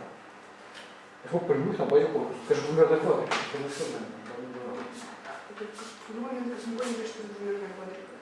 А так это еще раз пересечение? Это квадрика. Это квадрика. Если мы не пересечем квадрику, чем квадрику? Да. А если мы пересечем с касательным, то получаем особую квадрику. So the question is, how would this picture change, the same picture, if the quadric Q was a singular quadric? So say it's the cone over a smooth three-dimensional quadric? It's a cone over a quadric of the same ring. Probably. What? It's a cone over a quadric of the same core ring. I'm sorry. Yes. This thing here would be not P1 times P1, it would be a cone over a conic.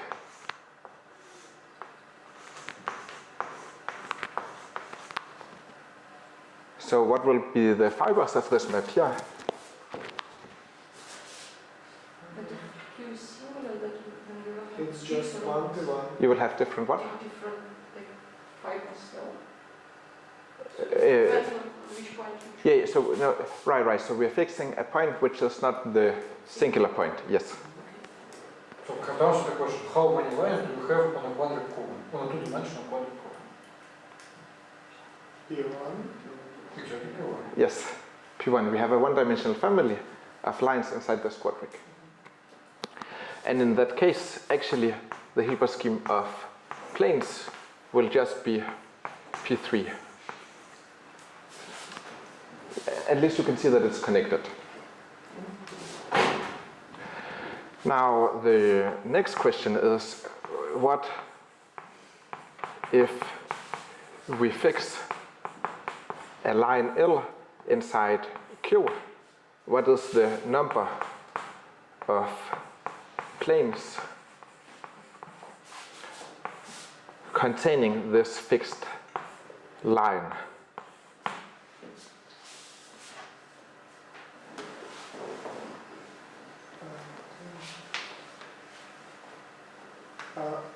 Let's blow up this line and consider the projection of the second Yeah, it follows from this picture here. we're asking about a singular case. No, say the smooth case first. Okay, 2 in the smooth case. Why 2? Because there are 2 lines passing through a point on Yes. P1 minus P1. So what's happening is that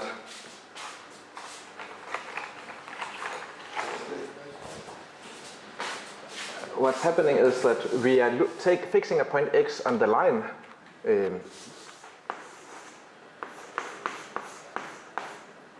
And then that line will be contained inside the tangent space. And then the planes through that line also pass through the point, so they are in bijection with lines inside this quadric passing through L intersected with this P1 times P1. That's just a point. So we are counting lines in the quadric. So the answer is 2. And what about the singular case? Now it depends on the line. Since the line can pass through a singular point, Let's just assume it's a general line. then 1. Why? Wait, maybe not 1? No, 1. Because For the same reason. why? Because you take the line passing through the Yeah. only one line. Yeah. We have a singular three-dimensional quadric. We are fixing a point on this quadric. Then there's a unique line through that point on the singular quadric. So in that case, if it's singular, then there will be one plane through this fixed line. All right. Now we can go a bit back to X. We're going to go a little bit back to X. We are going to look at the family of quadrics passing through X.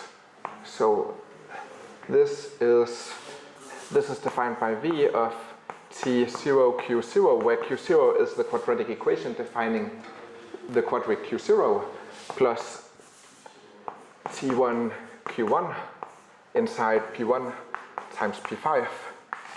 So this is the family of quadrics through X. And you can visualize it right. you have a map from this quadric to P1. P1 here is the pencil of quadrics through X, and this is the universal family. So how many of these fibers are singular? Many fibers are singular.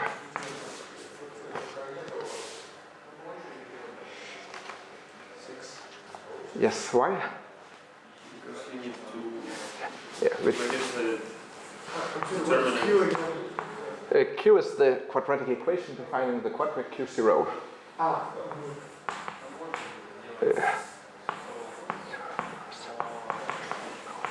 So these quadrics have a Gram matrix, and you can write this equation in T0 and T1, and that will be a family of matrices, and if you take the determinant, that will be a polynomial of degree 6 in T0 and T1. And the zeros of this polynomial are exactly the points in P1 for which the fibers are singular. So we have x1, x2, up to x6 inside P1. And the family looks like this. Here we have P1. Then the fiber Q here, it's a 4-dimensional smooth quadric if we look at a general fiber. And if we look at a fiber over these 6 points, xi, then the fiber will be a singular 4-dimensional. So I'm drawing in like a bit 3-dimensional, but they're actually 4-dimensional. Yeah, but they're 4-dimensional. Okay. Now we can define the relative Hilbert scheme of planes inside this family. So this Hilbert scheme consists of pairs lambda comma p, where p is a plane inside the quadric parameterized by the point lambda. So pi here is a point in P1, and lambda represents a plane inside Q lambda.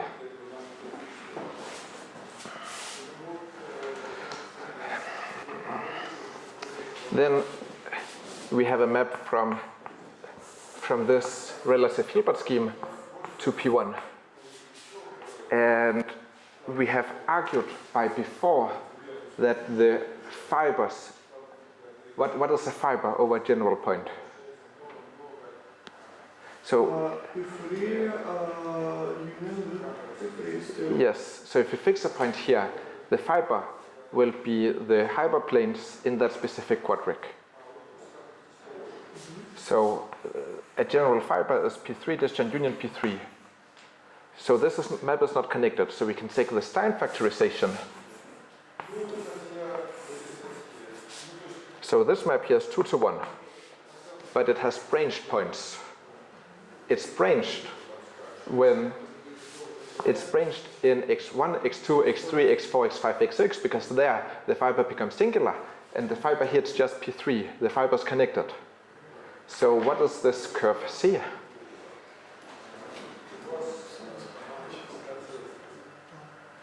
So which curve is branched over P1 with 6 branch points?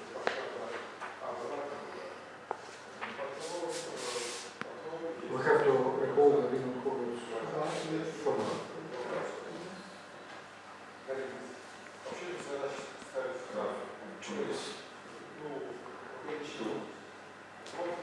C is a smooth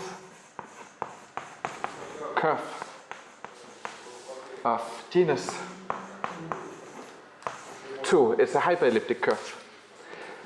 And this curve is very important because it's defined over any field. Over any field, this pencil of quadrics is defined. This relative Hilbert scheme is defined, and the curve here is also defined. You can count the cohort. Because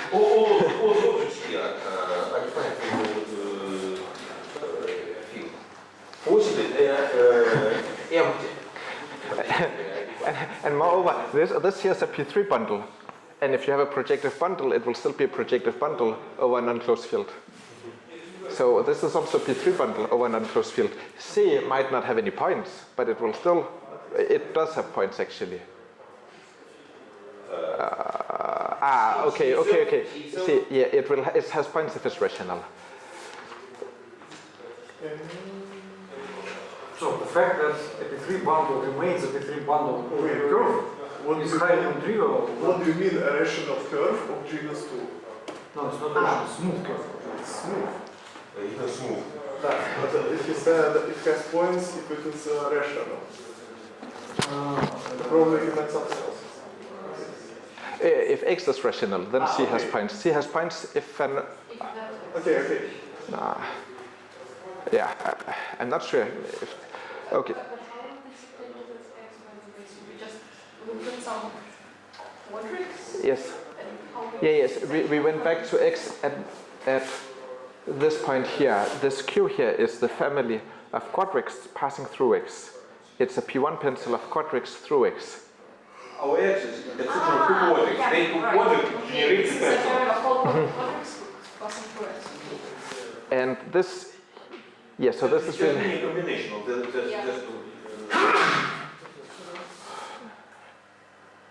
How do we see that there are 6? We discussed this.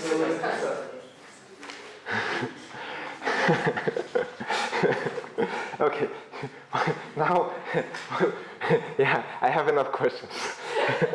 What's the dimension of the Hilbert scheme of lines in X?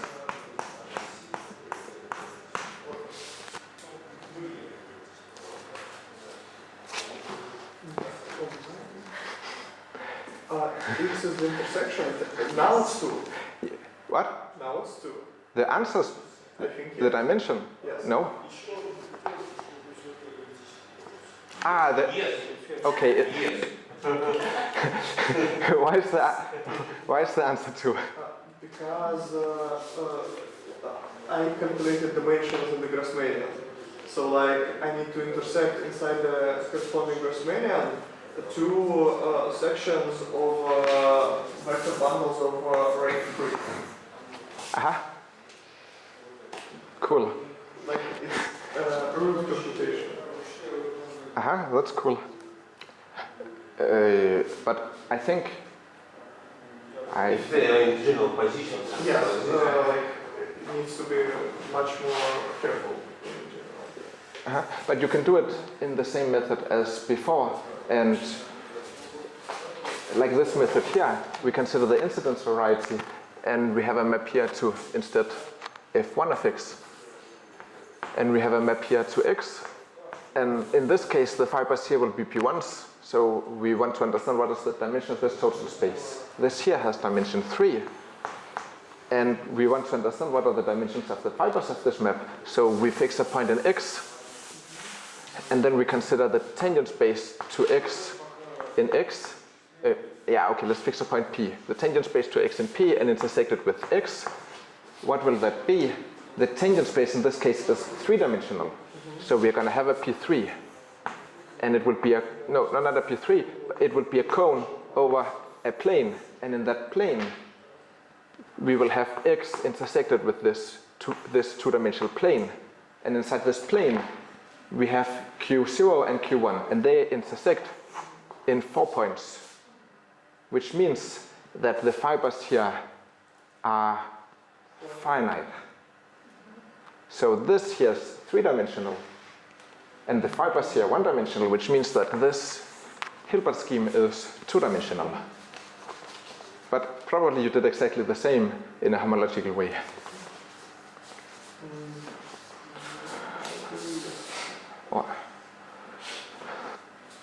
Now we can formulate theorem 6, which is very important and is very cool. This is by Miles Reed, and it's his thesis. This is the thesis work of Miles Reed, or maybe it's part of it. The statement says that the intermediate Jacobian of x over complex numbers is equal to the intermediate Jacobian of this curve. Jacobian, not intermediate. Yeah, the Jacobian of C is isomorphic to the intermediate Jacobian of X over the complex numbers.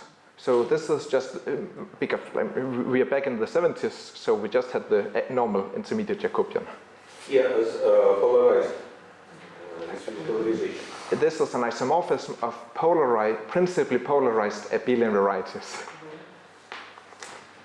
And moreover, the Hilbert scheme of lines is also isomorphic to this intermediate Jacobian.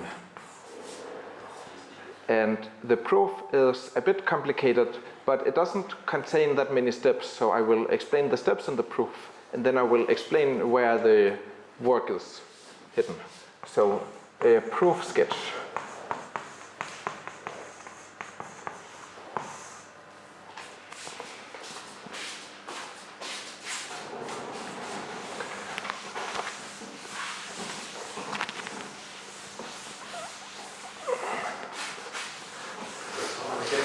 Sorry, what is C?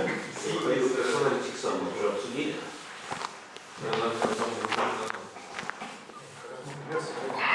Что? Нет. Да. Обсудили, да? Как раз было доказательство справедливо. again? What is C? What is the curve? Here. This curve with the stick. Oh, okay. Здесь как легкий единственный.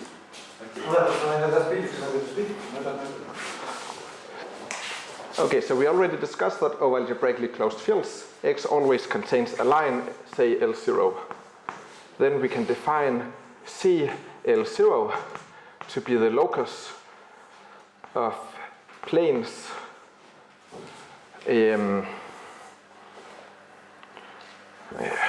which will be the locus of pairs lambda comma pi, where pi is a plane inside the quadric lambda, inside the pencil of quadrics through X.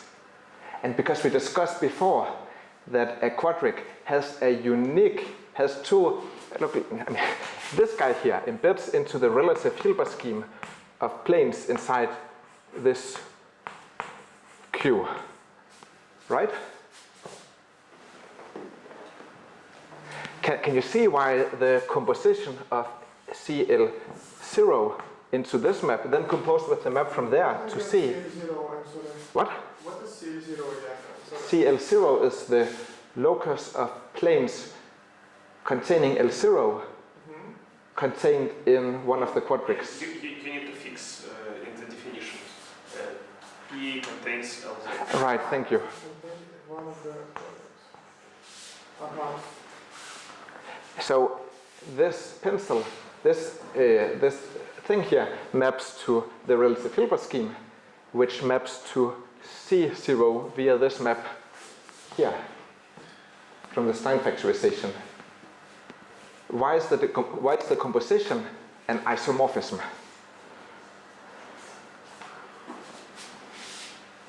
We discussed it before, because if you fix a lambda, then there will be exactly two planes containing L0, which means that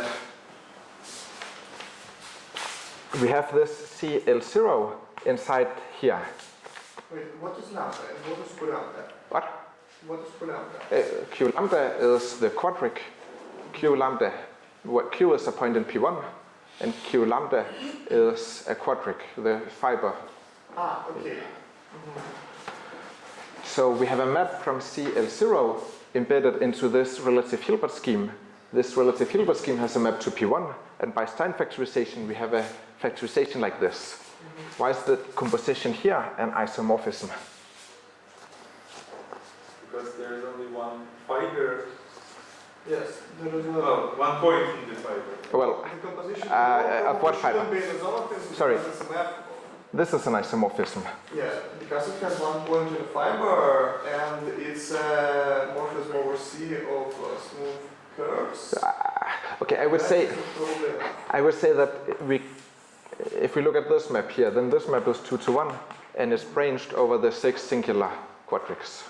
The 6 points corresponding to the singular quadrics. Yeah. The next question then is how to construct a map from CL0 to the Hilbert scheme of lines in X.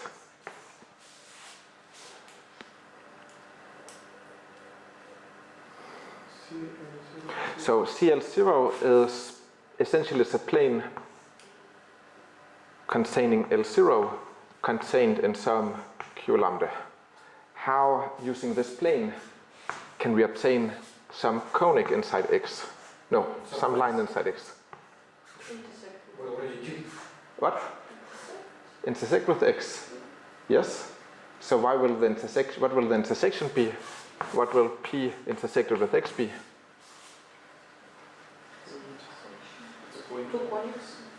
Except it's not two conics this time, because one of the conics contains the whole plane. One of the quadrics contains the whole plane. So in general, it probably is just. It will be L0. It's a quadric, yes, but this is a quadric. This is a quadric which contains L0. So this intersection will consist of L0 and an additional line. And we take this plane and maps it to this additional line which lies in F1 of X. So this here is a map.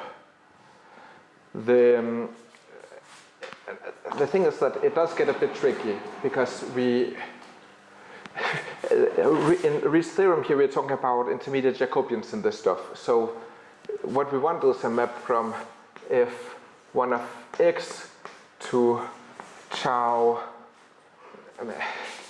Yeah, what is it we actually want? We want a map from the intermediate Jacobian of C to F1 of X. So the way we do it is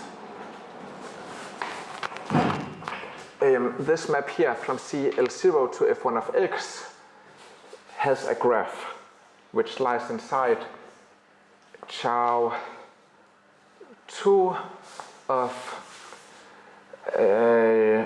CL0, which is isomorphic to just C, times F1 of X. And this class gamma here induces a morphism. It induces a morphism from, so if we take a point in C, that gives a class. We obtain a map from C to the algebraic representative for tau 2 of X0, defined by sending a point in C to, let's say, little c to the class gamma C times F1 of X minus gamma C times F2 of X. And that defines a map from C to the algebraic representative for this tau 2 of X, which is the Albanese variety of F1 of X. If you remember, we saw this for intermediate Jacobians, for Muir's intermediate Jacobians. So this is the Albanese map for F1 of X.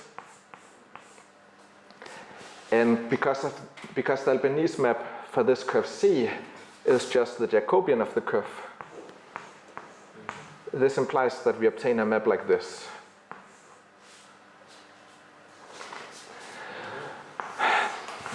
We also need a map from Albanese map of F1 of X to the intermediate Jacobian of X.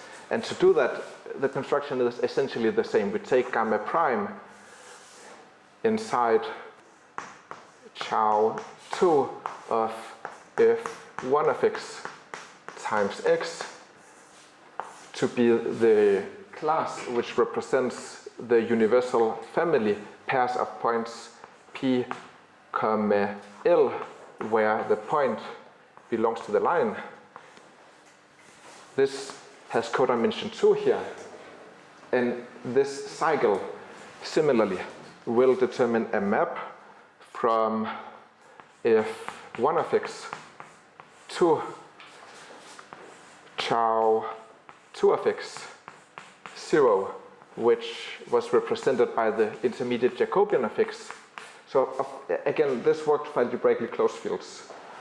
And this map factorizes as Albanese map for x to here.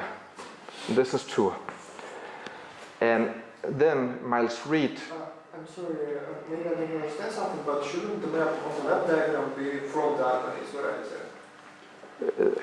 Here, yes. Jacobians of C is the Albanese variety for the curve. Ah, yeah, okay. Okay.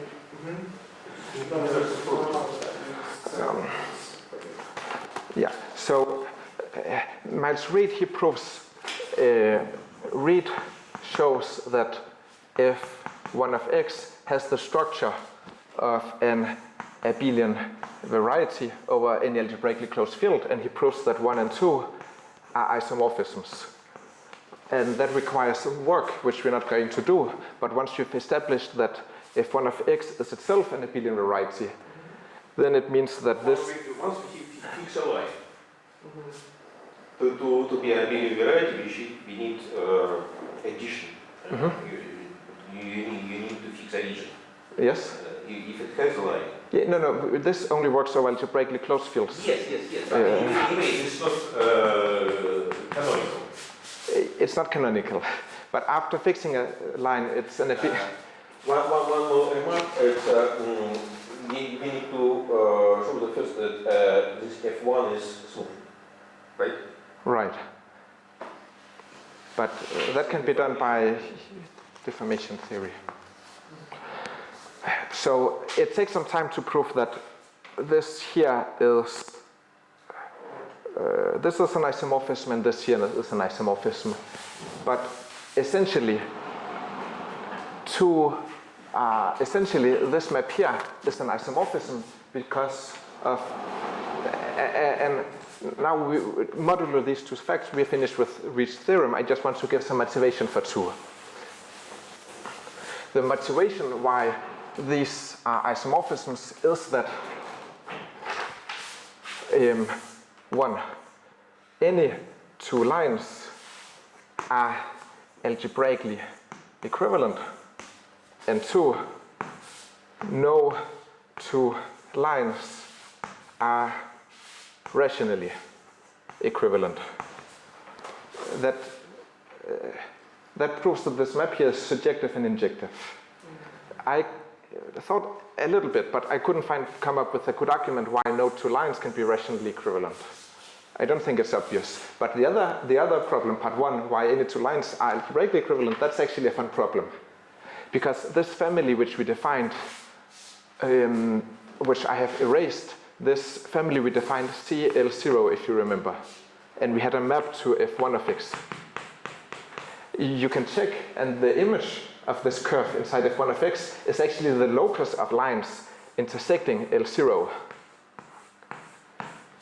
So in order to prove that F1 of x is algebraically, that any 2 lines are algebraically equivalent, it would be enough to take 2 lines. It would be enough if you could find L1 and L2.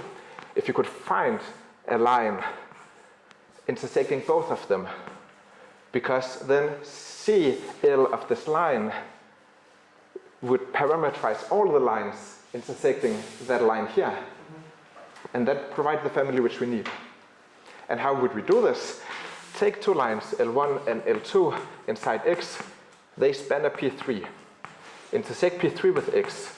This intersection will be an intersection of 2 quadrics, Q1, Q0, intersected Q1, intersected this P3. If we have 2 lines in P3 that don't intersect each other, and they are contained in an intersection of 2 quadrics, then Q1 intersected with Q2 intersected with P3 will consist of 2 more curves, which are exactly 2 lines which intersect both of these lines. And then we can take CL of one of those lines, and that is a curve but parameterizes in x all the lines passing through that curve, and that proves that if one of x is that any 2 lines are algebraically equivalent. of course, if you would need a full proof, you would also have to consider the case that Q1 and Q2 could be singular. So this argument here works when Q1 and when at least one of them is smooth. Okay, I will finish. Do I have like 5-6 more minutes? Well, like, I hope not much more than.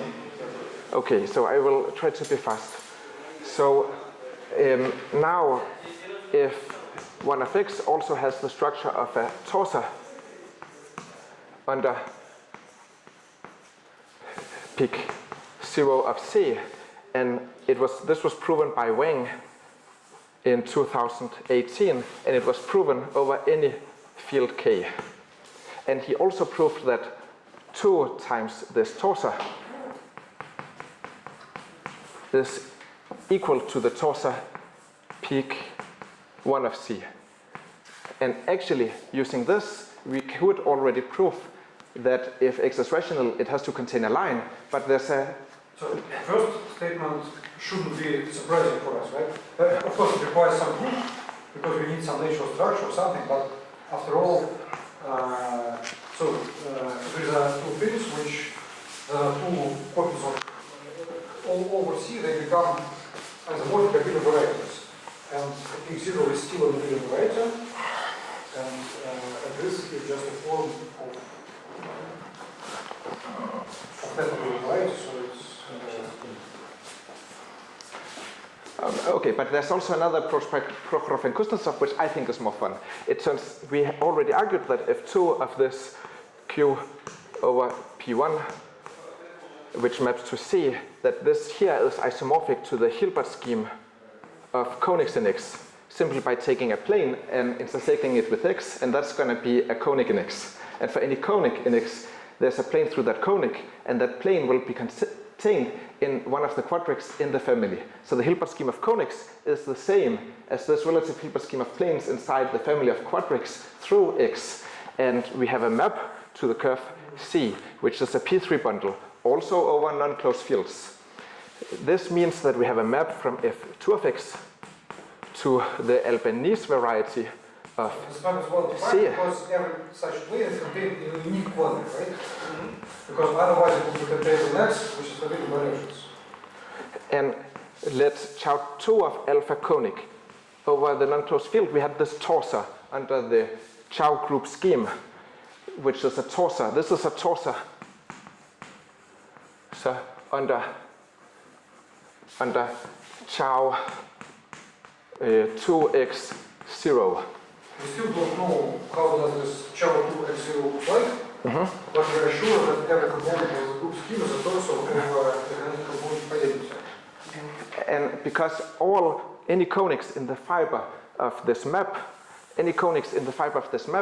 are rationally equivalent, this means that the map from F2 of X to this Chow 2 of X factorizes through, firstly it factorizes through C. Secondly, this means that it must also factorize through the Albanese variety of C. And then we need to use the theory of Albanese varieties over non-closed fields, which, we need to show that this here is an isomorphism. And that's the hard part. And Kuznetsov and Prokhorov, they use derived categories. And they use semi-orthogonal decomposition for the derived category of this threefold to prove that this map here is in fact an isomorphism, which I think is cool. Like, why is it not some finite map or something? But they prove that it is really an isomorphism, which is impressive because, as Sasha said, this variety, we know almost nothing about it. It's just a variety. So how can we know that this map exists, but it's just some variety, it's just a map. But using derived categories and using technical work, it was possible to prove that this map here is an isomorphism. When you have established that this is an isomorphism, this means that peak 0 of C is also isomorphic to Chow 2 of X0, because this isomorphism is an isomorphism of torsors of abelian varieties over non-closed fields, which establishes this isomorphism here, which was the isomorphism we needed in order to use part 5 of the theorem by Benoit and Wittenberg. Because we know that How did we get X0? so we had the map from F2 of X to C, to the Albanese variety for C to the Chow-2 fix. So this is the Albanese variety over an unclosed field, which a priori could have no points. But this Albanese variety is a torsor under pic 0 of C over the unclosed field, and this Chow-2 fix is a torsor under Chow-2x0. This is and this is a morphism of torsors, and it's enough to prove that it's an isomorphism of torsors after Bayesian to the algebraic closure. And Kuznetsov and Prokhorov's proved this using derived categories. And once you've established that this is an isomorphism, then it must also be an isomorphism of torsors. And then you have an isomorphism of their pic zeros. Okay, but isomorphism of torsors over different groups. I mean, requires this group to be isomorphic, right? I mean, anyways, if you have an isomorphism of Albanese of C and Chow-2 of X of alpha, a priori they could have no points, but then you will also have an isomorphism of their Albanese varieties. So the theory of Albanese varieties over unclosed fields involves, what is an Albanese variety over unclosed fields? It's actually a triple. So X has an Albanese variety which consists of a triple. It consists of an abelian variety A, it consists of an abelian variety, let's call it AX, and then a map phi from AX, from X to AX. So this AX here is a torsor under A. A and AX are defined over the unclosed field, and this morphism is defined over the unclosed field, but AX here can have no points. And AX is a torsor under A. Okay, why did we put pic 0 C is isomorphic to CH20? Because we need to use this condition here, which says that if there exists a curve such that Chow-2x0 is isomorphic to pic 0 of a curve. So we check the first condition. Yes. But still we have something to check. Well, alpha here, let's look at alpha. And we're going to apply this actually. Alpha which shows the kinetic conformity which contains the condition. Okay, yes, so we have looked at alpha conics. But we can also look at alpha, the class which represents lines. Then 2 times this class will be equal to the class of conics, simply because you can take a degenerate conic in X consisting of 2 intersecting lines. That will, so the equivalent in the Nihon-Severi proof group, which proves that 2 times this class is equal to this class. And Albanese C is Chow-2 of alpha conics. Albanese of C. Yeah, alpha conic, yes. But how to say? Okay, Albanese C is actually the same as pic 1 of C.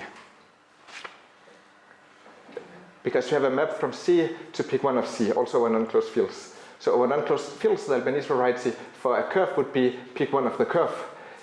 And we've proven that 2 times the class of a line is equal to the class of a conic, which means that now we have that 2 times Chow 2x alpha lines is equivalent to the class pic 1 of C. Isn't it what you explained to us before? Yes. What 2f1 is to most of the right. Yeah, but that's the theorem by Weng. Now I've proven the theorem by Weng using these ideas which Prokhorov and Kuznetsov came up with like a year later. Weng's theory is much more heavy. The proof is actually difficult. So now we have that 2 times the class of this torsor is equal to the torsor pic 1 of C inside Weyl Chatelet group of Chow 2x0, which is the same as Weyl Chatelet group of pic 0 of the curve C. But we also had that this guy here, according to the theorem, this conclusion, if x was rational over k, then this torsor would have to be equal to 2 times Chow 2 of x, no, 2 times pic d of C for some integer d, which would have to be equal to pic 1 of C. But because we have 2 here, we can take the 2 and put it up here. And because the curve has genus 2, that means that we can take this d and put it down here by the lemma we discussed when we discussed torsors. And because C has genus 2, this torso here is trivial, so this is 0. Which means that pick 1 of C is trivial. So this here is also 0. Which means that... Sorry, just one step back. How do we get pick 2 of C here? Okay, I can prove it carefully without erasing this much. So 2 times the class chow 2x lines Is the same as pick 1. Yes.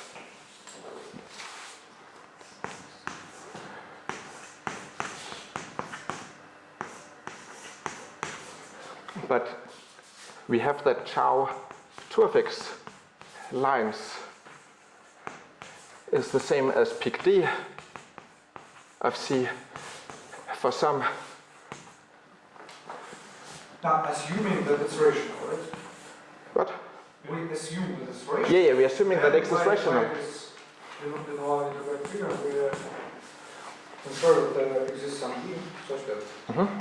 Now we have that pick 1 of C was the same as 2 times this chow 2 of x class of a alpha line,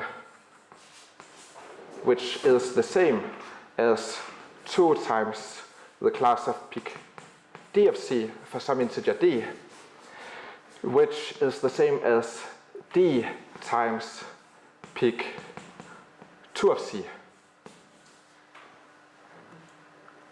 Because pick of D1 plus pick of D2 is the same as pick of D1 plus D2. And this class here, this curve pick 2 of C, it has a point, which we discussed, which means that this is trivial. If a torso has a point, then it's a trivial torso, which means that pick 1 is trivial. And if pick 1 is trivial, then it means... What? 1 is lines or something. No, pick 1 is conics.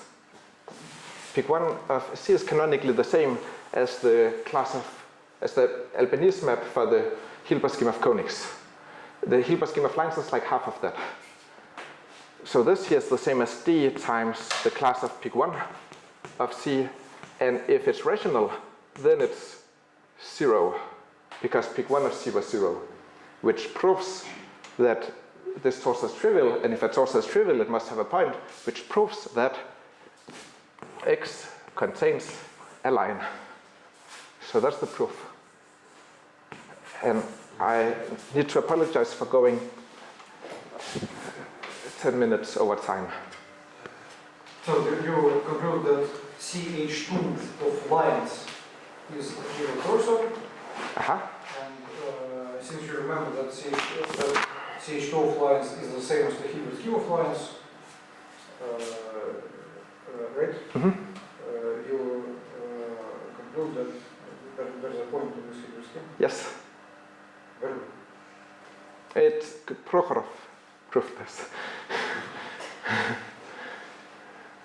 So, are there any more questions left? Нет, комментарий забыл сказать вот, по поводу вот этого. На самом деле очень простое рассуждение, которое основывается на комплексными числами. На следующем. Мы говорили же, я так понял, что выходил-то, что если на МИМСе есть прямая над комплексными числами, то проекция из прямой отображает нашу рациональность. Куда? На P3. P3, рациональность. А теперь посмотрим на замыкание графика. Что это будет? Где отображение не определено? В точности проекции с прямой, значит, в точности вдоль этой прямой. Раздуем ее.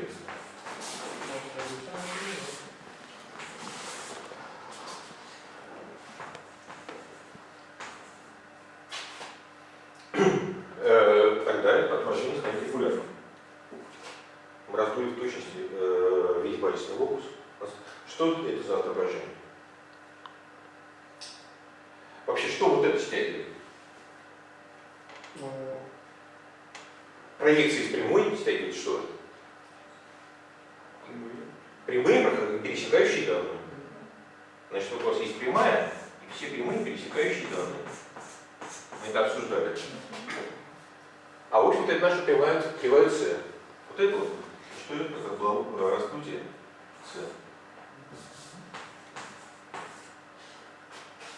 Но теперь вспоминаем свойства промежуточного якобиана главного реализованного.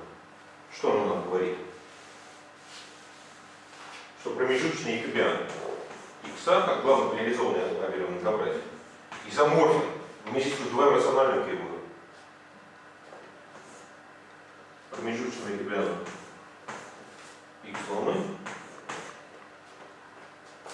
А вот это изоморфно чему? Прямой сумме. Якобиан этого, что есть 0. И якобиан кривой. Все. Вот, комплексные числа. При условии наличия прямой. Все работает. Вот можно подумать. После этого мы знаем уже, что эта штука, значит, поскольку это абелевое многообразие, значит, и что мы знаем? Мы знаем, что вот это вот f1, оно покрывается вот такими кривыми. У нас тут может быть лучше, что оно... Ну, какими вот этими кривыми c? Потому что каждая кривая лежит в каком-то одном, в какой-то c для какой-то e. Вот. Ну и значит, вот там два свойства было, что-нибудь там вот, алгебраический эквивалент нерациональный, ну вот отсюда следует. Значит, что, какие тонкости здесь я говорил? Нужно сказать, что вот это гладкое. Еще нужно сказать, что оно связано. А что следует из того, что это покрывается кривыми C? Ну, мы хотели сказать, что там все они алгебраически эквиваленты. Из этого утверждается, что следует... Да. И...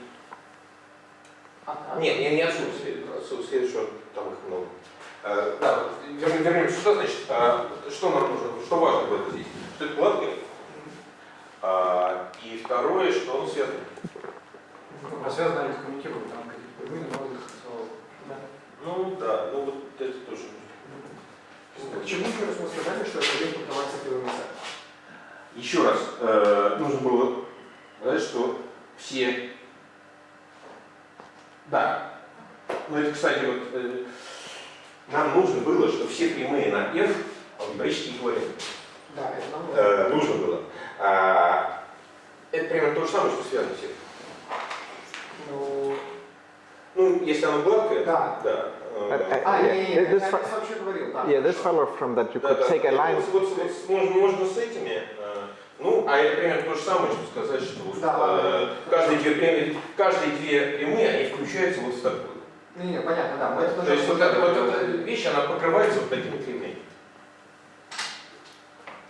And in general, it's a theorem that the intermediate Jacobian of a quadric vibration is the double cover of P1 branched in the points where the fibers are singular. Right. So, Over P1, if you have a Murray fiber space and you end up with a quadric vibration over P1, then the intermediate Jacobian will always be the double cover. In some sense, the opposite of the conic bundle, right? Opposite? More like more general. Dimension-wise. Yeah. No. Yeah. More questions for closed fields? Maybe Daniel has a question. He's not here. He left. Yeah. More than a more Okay, since there are none there, we have no other questions, so thank you.